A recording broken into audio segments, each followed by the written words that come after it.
executive producer of Stateside, which is the daily news program on Michigan radio. Check 1, 2.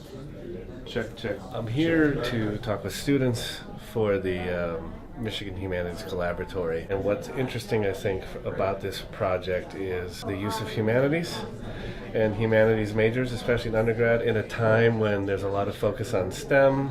Lost in that are the skills you get as in the humanities. How would you sum up your experience in this lab and how it's changed or influenced, your educational experience? Yeah, I really would say that it has, especially just talking with Nick and Lorenzo.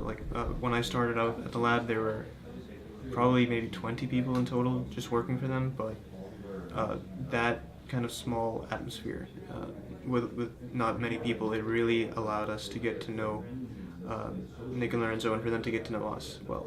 Working in the lab has allowed me to kind of apply the things that I've learned in Spanish and linguistics to kind of real world scenarios. So you learn about, language analysis in some of your linguistics classes, and it's kind of like, well, when am I going to use this? But then when you get to use it in actual research, that's so cool. And I think being a part of this lab makes me want to continue studying in the future, to go to grad school, get a PhD, and maybe do research in the future as a professor.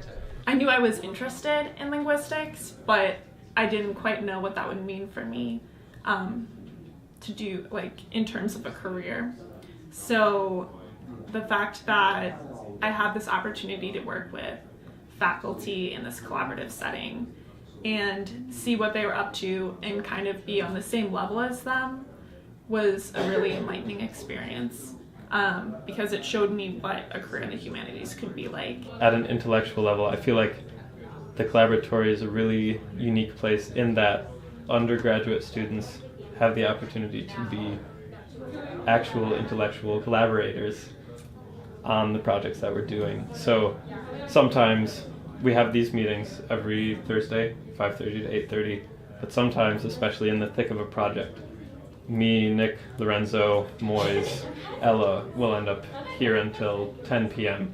talking about future directions or, what does the data that we have now mean?